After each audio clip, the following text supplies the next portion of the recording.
You're not crazy. I think a lot of people feel that, and they think that when they're in a narcissistic relationship, they feel, am I actually the crazy one? Well, typically that's because the narcissist is fabricating and making everything seem like you're the crazy one. There's so many people that I talk to on a day-to-day basis, whether it's in live events or in Zoom or even on the NARC app, when I'm talking to people that they just feel like, I don't understand what's going on.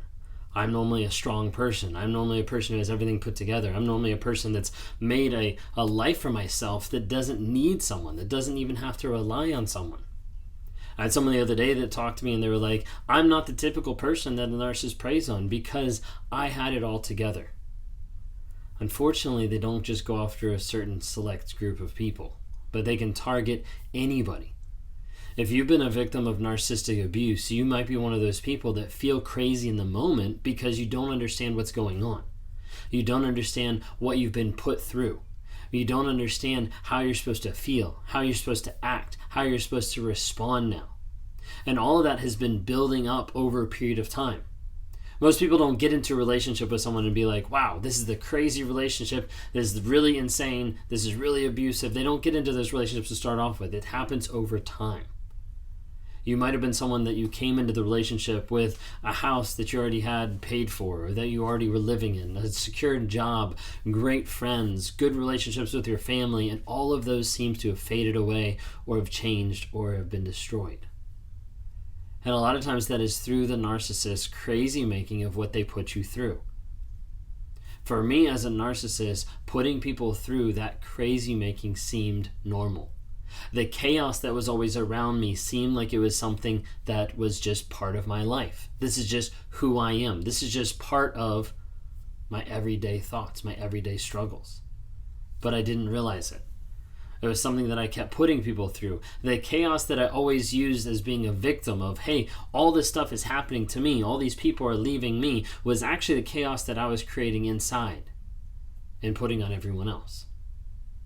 And you see, as a narcissist on this platform, my goal is to help other people understand more about narcissism and the chaos that ensues from it, the crazy making that ends up happening on your life. And I want to help people grow, change, and heal so that they can learn what narcissism is and they can protect themselves from it going forward. To make sure that they have proper boundaries so that they don't go back with a narcissist. To make sure they have boundaries so they don't get involved with another narcissist, whatever it might be. There's many different ways we're trying to do that on a day-to-day basis, whether that's through the NARC app, having exclusive lives in there, or monthly coaching, whether that's with the weekly live events we do on Wednesday nights with Lee Hammock and myself, or on Thursday nights, most of the time with myself on different platforms, trying to answer questions, trying to help people. If you've been a part of any of the meet and greets that are going on recently, we had one in Virginia. There's another one July 23rd, 2022 that's coming up here that we're excited to be able to just be able to meet other people. We've got other things in the works of seminars and workshops because we want to be able to educate people on what narcissism is. Because it's huge. And there's a lot of you watching this video here today that you've felt crazy. If that's you, I want you to leave a comment down below saying, hey, this is me. I feel crazy. In this relationship, I felt crazy. I feel better now. I don't feel better now. This is something I'm still working through because that crazy making is so hard to get out of. What's made up of that crazy making? Well, one aspect is gaslighting, making you believe something is not true when it actually is. So like, my shirt isn't red, my shirt is actually blue. Like making you believe that to a point that you look at someone else and you're like, no, his shirt's actually blue. For all the colorblind people, I might have just messed with you. But like, that's the idea of gaslighting. And gaslighting is a very insidious form of making it feel like it is something that's wrong with you. It's your perception, it's your reality that's wrong. Then you have love bombing, devaluing. You have the way the narcissist builds you up and tears you back down. And that crazy making feels insane. Like you don't have a clue of what's going on. You probably wonder because you started off with a narcissist and maybe you had love bombing at the beginning, maybe you didn't. Maybe you had an aspect of this is all the different attributes that the narcissist said that they loved about me. Now it seems like those exact things are the things that they hate about me. And it's true because it is.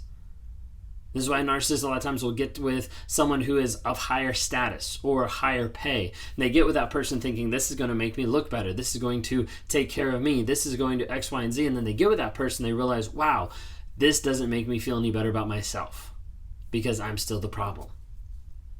The crazy making happens from the ideas of always having shifting standards, of the narcissist always moving that goalpost. One more step, one more step, one more step. And you're always trying to reach that. You're always trying to find that. And you can never find it. The reason you can never find it is because if you ever met them exactly where they wanted you to be, then the narcissist would have to stop and realize that they're the problem in the relationship. But they don't want to do that. The shame that flows underneath narcissism riddles them with the aspect that they will never look and acknowledge the guilt, the shame, and take accountability and responsibility for the things that they have done or that they are doing. The crazy making also happens with compartmentalization, where they box up different emotions and you're sitting there crying and you're just going like, why isn't this person showing any type of emotion? Well, it's boxed up, it's put away. They don't have to deal with it. And then your emotion becomes their inconvenience, their frustration, and they lash out at you. They take it out on you because they're inconvenienced by what's going on. I think one of the biggest things that comes to crazy making in the forms of narcissism is the fog. There's been an acronym, I forget who came up with it. There's been an acronym that people came up with that stands for FOG, which is fear, obligation, and guilt. And when narcissists put fear, obligation, and guilt on you, picture this. They take you out into the center of a field.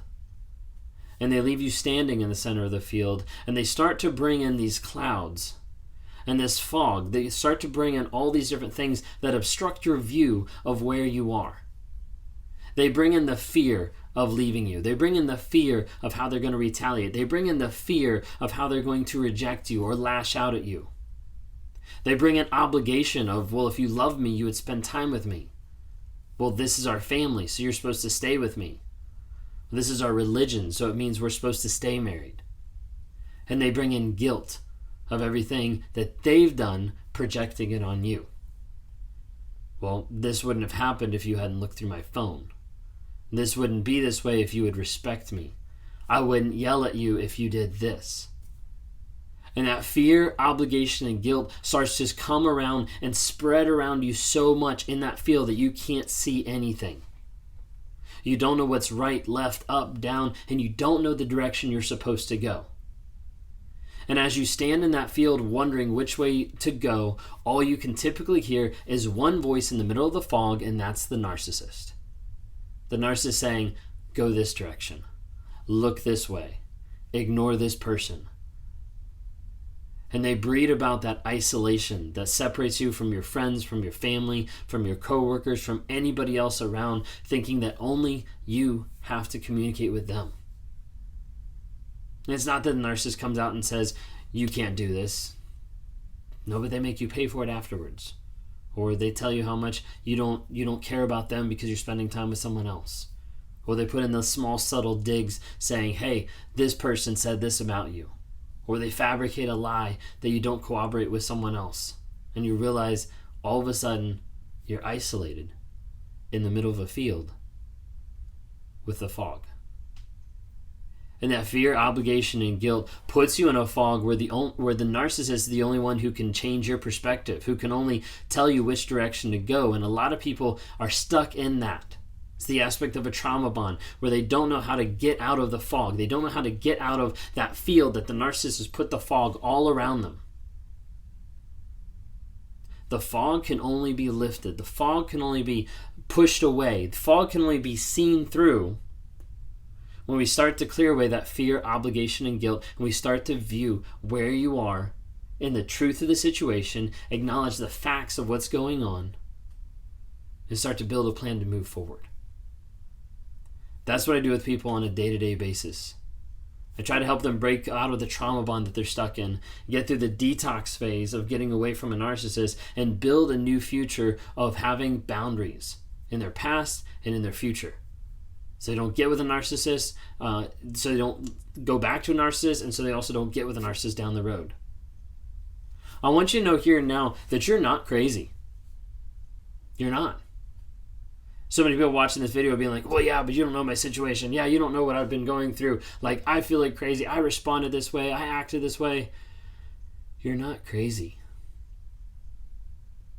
And you're not alone. You're not crazy because everything that you've been through, all the abuse, all the emotional manipulation, all the gaslighting, all the lies, everything that you've been through and how you're responding right now is actually normal based on what you've been put through. Doesn't feel normal, doesn't feel right, doesn't feel good at all. But you're not crazy.